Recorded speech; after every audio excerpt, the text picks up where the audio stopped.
Ada dua kalimat ringan di lidah, mudah diucapkan, tapi berat di timbangan kebaikan nanti. Sangat berat di timbangan kebaikan di hari akhirat nanti. Dua kalimat itu ialah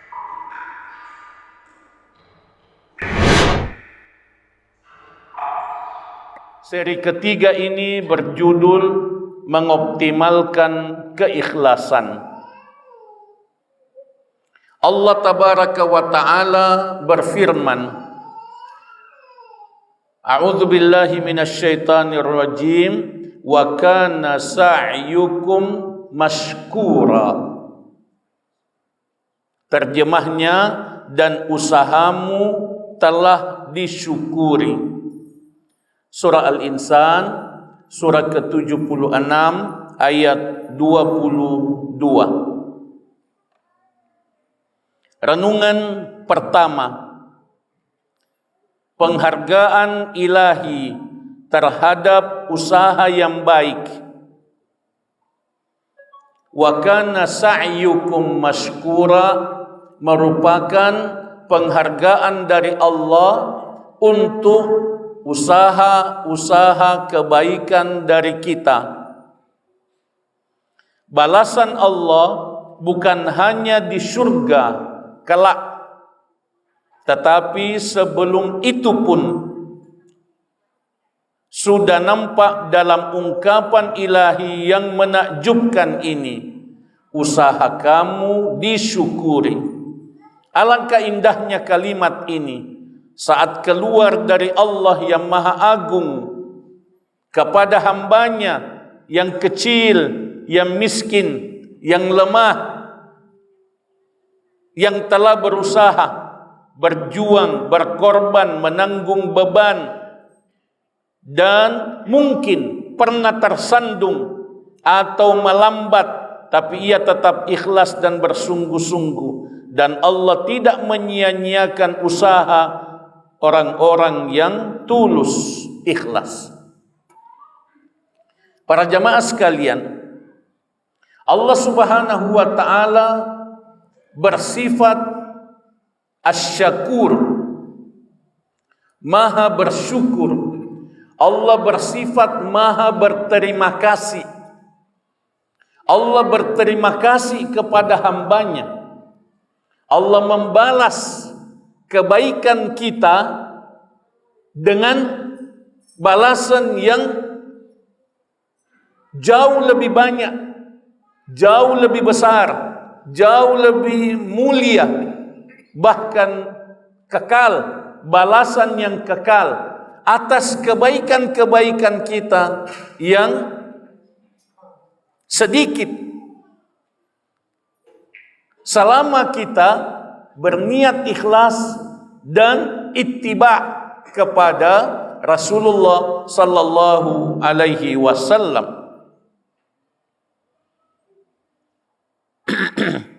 Allah Subhanahu wa ta'ala menjelaskan sifat asy-syakur ini, maha bersyukur, antara lain dalam surah At-Taghabun ayat 17. At-Taghabun surah ke-64 ayat 17. In tuqridullaha qardan hasana yudha'ifhu lakum wa yaghfir lakum wallahu syakurun halim. Kalau kamu memberikan pinjaman kepada Allah, Masya Allah, infak, sedekah dikatakan oleh Allah sebagai pinjaman. Kalau kita bersedekah, kita kasih pinjaman kepada Allah. Kalau kamu memberikan pinjaman kepada Allah, berarti Allah meminjam dari kita. Yudha'ifhu lakum, Allah akan bayar pinjaman itu. Allah akan balas pinjaman itu dengan berkali lipat, dengan berlipat-lipat. Yudha'ifhu lakum wa yaghfir lakum. Yang kedua, Allah mengampuni dosamu. Sedekah itu mengampuni dosa. Sadaqatus sir tutfi'u ghadabar rabb. Sabda Nabi sallallahu alaihi wasallam, sedekah rahasia tidak ada orang yang tahu selain Allah, dengan niat ikhlas tudfi'u ghadabar Rabb, memadamkan marahnya Allah. Kalau Allah marah sama kita, marah kepada kita, kita bersedekah secara rahasia, itu memadamkan marahnya Allah Subhanahu wa ta'ala. Sedekah mengampuni dosa, infak mengampuni dosa, menghapuskan dosa. Wa yaghfir lakum, ini dalam surah At-Taghabun ayat 17. Wallahu syakurun halim, dan Allah maha berterima kasih dan maha penyantun.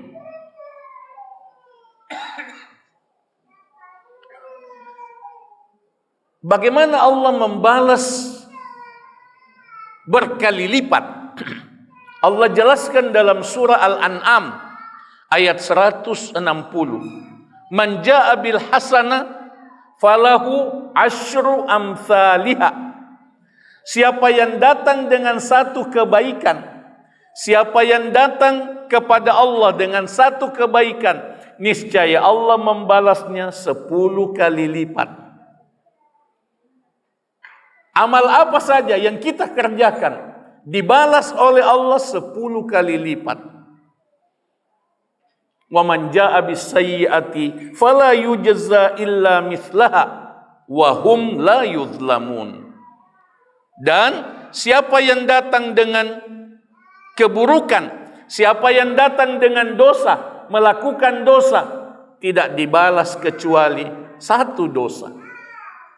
Tidak dibalas kecuali yang sama dengannya. Itu dijelaskan oleh Allah, wahum la yuzlamun, mereka tidak dianiaya, tidak dizolimi. Kalau kebaikan dibalas 10 kali lipat, kalau dosa dibalas satu saja. Satu dosa balasannya satu. Itu kalau tidak taubat, itu kalau tidak diampuni oleh Allah Subhanahu wa ta'ala. Dalam ayat yang lain, bukan hanya 10 kali lipat, tapi dibalas 700 kali lipat. Mathalul ladzina yunfiquna amwalahum fi sabilillahi kamathali habbah. Perumpamaan orang yang menginfakkan hartanya di jalan Allah Subhanahu wa ta'ala. Kamathali habbah, seperti satu biji, satu benih. Ambatat sab'a sanabil, yang menumbuhkan 7 tangkai, yang menumbuhkan 7 tangkai. Fi kulli sumbulatin mi'atu habbah, pada setiap tangkai ada 100 buah. Kita bayangkan padi, kita bayangkan padi. Pada setiap tangkai ada 100 biji, ada 100 biji padi. Itu berarti 700. Satu benih dibalas oleh Allah 700 kali lipat. Wallahu yudha'ifu liman yasha, dan Allah melipat gandakan untuk siapa yang dikehendakinya.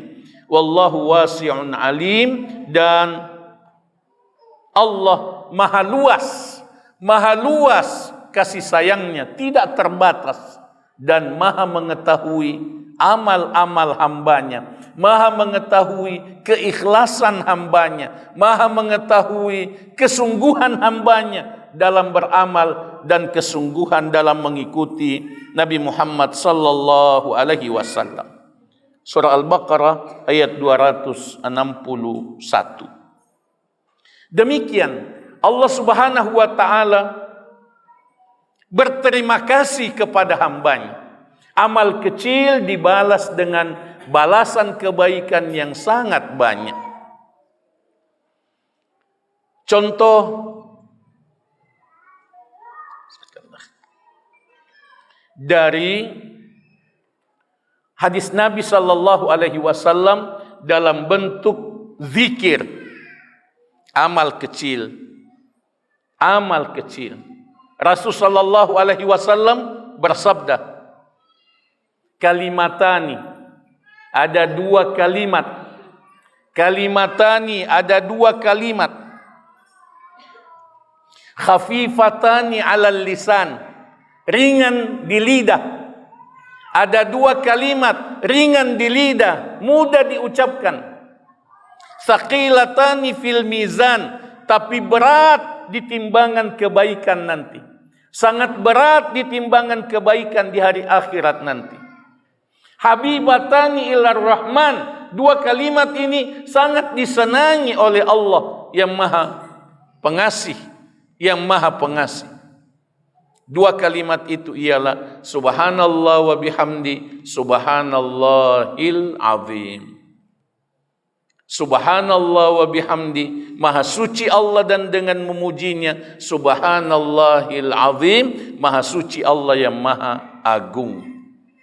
Hadis riwayat Al-Bukhari, Al-Imamul Bukhari dan Imam Muslim. Hadis-hadis seperti ini jumlahnya banyak. Amal-amal kecil yang dibalas oleh Allah dengan balasan yang besar. Siapa yang baca subhanallah wa bihamdi satu kali, ditanam untuknya satu pohon kurma di surga. Man qala subhanallah wa bihamdi gurisat lahu nakhlatun fil jannah. Siapa yang baca subhanallah wa bihamdi satu kali, ditanam untuknya satu pohon kurma di surga.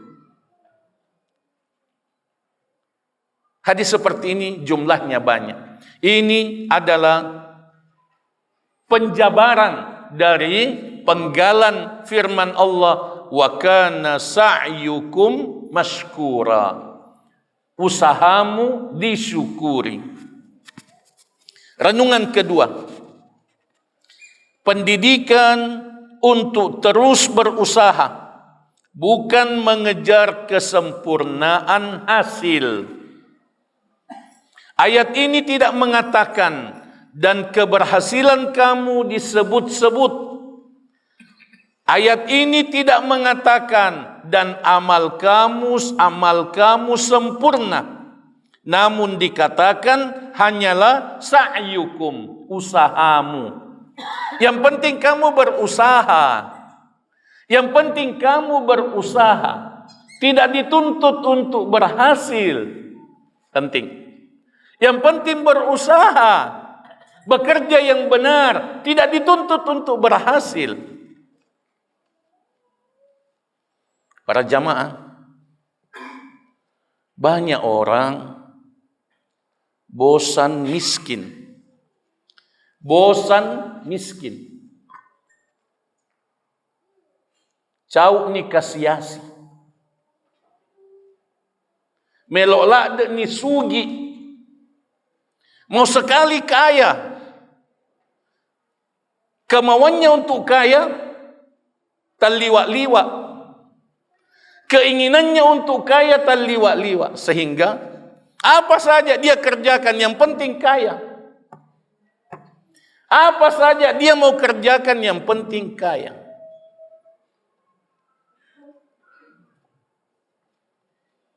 Apa yang bisa membuat cepat kaya?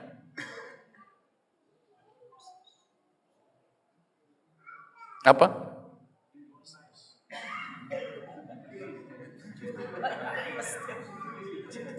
Apa yang bisa membuat cepat kaya? Korupsi. Korupsi. Korupsi sekarang semakin terliwat-liwat.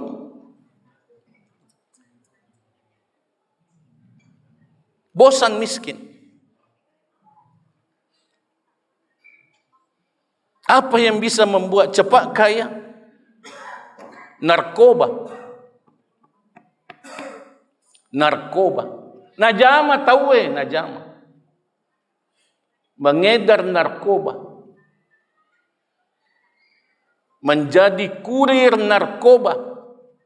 Dia hanya bawa barang saja, sembunyi-sembunyi, yang penting aman. Kaya mendadak. Apalagi banyak orang mengejar kekayaan, mengejar kekayaan karena bosan miskin. Pertanyaannya adalah, kita diwajibkan kaya? Madosa ki ga nareko kasiasi ki? Apakah kita berdosa kalau kita miskin? Rasulullah sallallahu alaihi wasallam, manusia termulia miskin. Orang yang paling dicintai oleh Allah subhanahu wa ta'ala tidak dikasih kekayaan, tidak dikasih kekayaan materi. Dalam hadis yang sahih disebutkan bahwa sekiranya dunia ini dengan segala isinya, bumi ini dengan semua isinya, dengan semua kekayaannya, sama senilai dalam penilaian Allah dengan satu sayap nyamuk. Nyamuk mempunyai dua sayap, nyamuk kecil mempunyai dua sayap. Kalau dunia ini sama dengan satu saja sayap nyamuk, niscaya Allah subhanahu wa ta'ala tidak memberikan orang kafir air minum, tidak memberikan orang kafir satu teguk minum, syarbatama, satu teguk minum, masaka kafiran syarbatama. Itu maksudnya, dunia dengan segala isinya, dunia dengan segala kekayaannya, itu lebih hina, lebih rendah, lebih kecil dari satu sayap nyamuk. Karena itu, jangan kita membesarkan dunia. Iman kita menuntun kita untuk tidak membesarkan dunia. Begitu juga dengan usaha kita. Begitu juga dengan kerja kita. Kita tidak dituntut berhasil. Sekali lagi, kita tidak dituntut berhasil dalam mencari nafkah. Kita dituntut bekerja. Kita dituntut bekerja, menjemput rezeki. Tapi hasilnya ditentukan oleh Allah subhanahu wa ta'ala.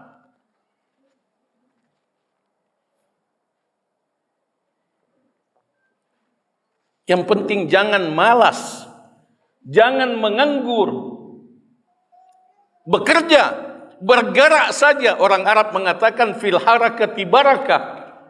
Dalam gerakan ada berkah. Bergerak saja, goyang saja. Goyang yang baik, goyang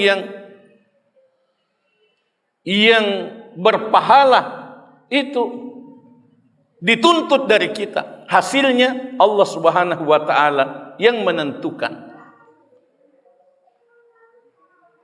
Dalam segala hal kita dituntut untuk bekerja dan tidak dituntut untuk berhasil. Contoh,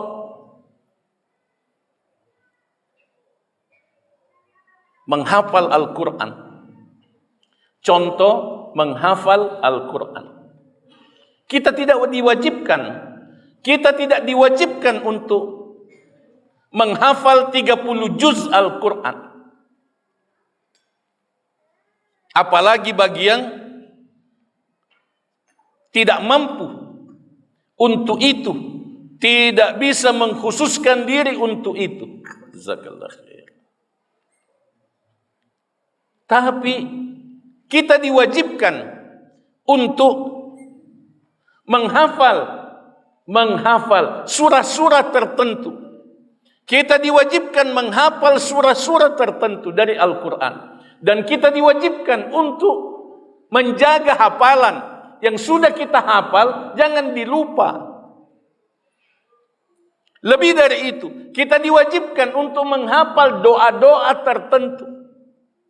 Dari Al-Quran, dari hadis Nabi sallallahu alaihi wasallam. Kita diwajibkan untuk hafal.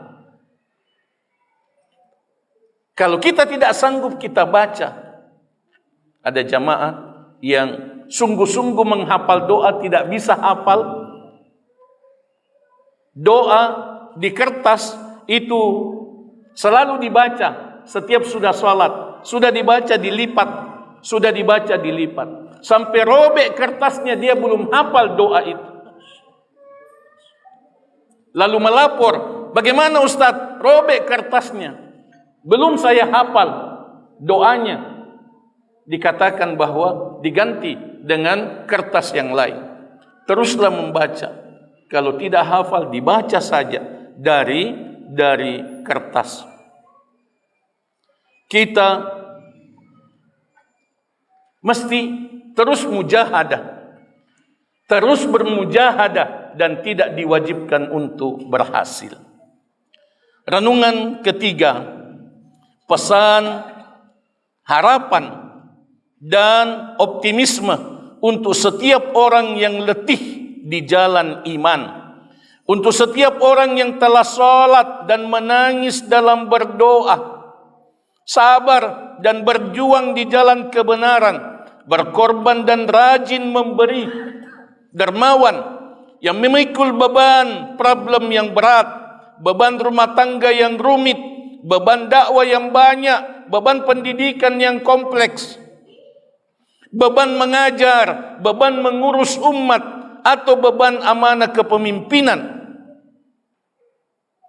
Ayat mulia ini adalah sentuhan kasih sayang dari Allah yang Maha Penyayang, seolah-olah mengatakan, jangan khawatir. Tidak ada sedikit pun dari lelahmu yang sia-sia.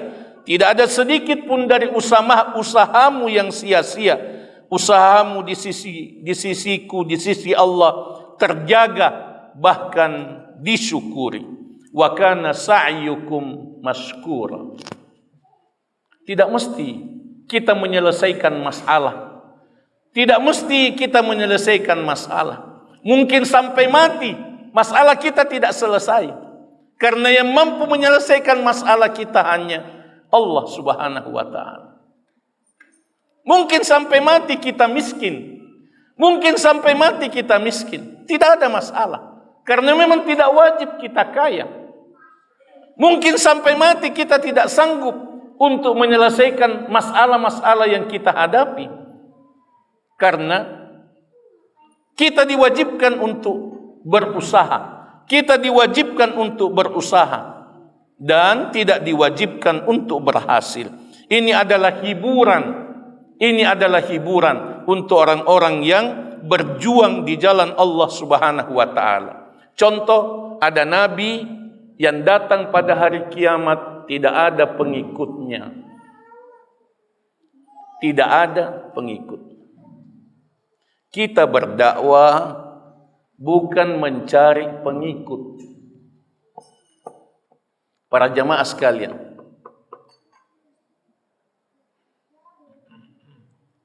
kita berdakwah bukan mencari pengikut. Tidak bersaing untuk memperbanyak pengikut. Kita berdakwah menyampaikan kebenaran. Wa qulil haqqu mir rabbikum, katakanlah kebenaran itu dari Tuhanmu. Faman syaa'a falyu'min wa man syaa'a falyakfur. Siapa yang mau silahkan beriman, siapa yang mau silahkan kafir. Ini penting untuk kita pahami bersama. Renungan yang terakhir, yang keempat, ialah ayat ini bukan sekedar gambaran surga, tapi manhaj kehidupan. Ia adalah pedoman hidup bahwa kita harus berusaha, harus tulus, harus yakin bahwa Tuhan kita Maha mensyukuri, lagi Maha mengetahui, dan kita harus percaya bahwa segala kelelahan di jalannya tidak akan sia-sia. Siapa yang menjadikan Allah sebagai tujuannya, maka setiap langkah dalam perjalanan akan ditulis sebagai pahala dan akan disyukuri oleh Allah Subhanahu wa ta'ala. Allah Subhanahu wa taala berfirman dalam surah Al-Anfal ayat 70, "Iya'lamillahu fi qulubikum khaira yu'tikum khairan mimma ukhidha minkum wa yaghfir lakum wallahu ghafurur rahim." Kalau Allah tahu di hatimu ada kebaikan, Allah tahu di hatimu ada niat baik, Allah tahu di hatimu ada keikhlasan, Allah tahu di hatimu ada cinta, di hatimu ada kesetiaan, di hatimu ada ketulusan, Allah memberikan yang lebih baik. Yu'tikum khairan mimma ukhidha minkum. Allah memberikan yang lebih baik dari yang diambil darimu. Mungkin capek, mungkin lelah, mungkin sakit, mungkin miskin, Allah kasih yang lebih baik dari yang diambil oleh Allah dari kita. Dan Allah mengampuni dosa-dosamu. Allahu Akbar. Wallahu ghafurur rahim. Dan Allah Maha Pengampun lagi Maha Penyayang. Penutup, jangan bersedih atas kebaikan dan ibadah yang belum kita petik buahnya di dunia. Kita sudah lama berbuat baik. Ada orang menagih Allah. Kita sudah rajin sholat, tidak kaya-kaya. Kita sholat bukan untuk kaya. Kita sholat bukan untuk kaya. Kita mengaji bukan untuk dapat amplop. Kita berdakwah bukan untuk dapat amplop. Bukan untuk kaya. Kita beribadah untuk mewujudkan tauhid, mewujudkan tujuan hidup. Untuk mewujudkan tujuan hidup, tujuan kita diciptakan. Karena itu jangan tergesa-gesa menuntut hasil dan balasan, karena setiap hal di jalan menuju Allah, meskipun belum terlihat balasannya, adalah sesuatu yang telah ditakdirkan, terjamin dan tersimpan untuk kita di sisi zat Allah yang Maha Penyayang, lebih penyayang dari semua yang penyayang. Itulah yang dimaksud Arhamur Rahimin. Arhamur Rahimin, Allah lebih penyayang dari semua yang penyayang.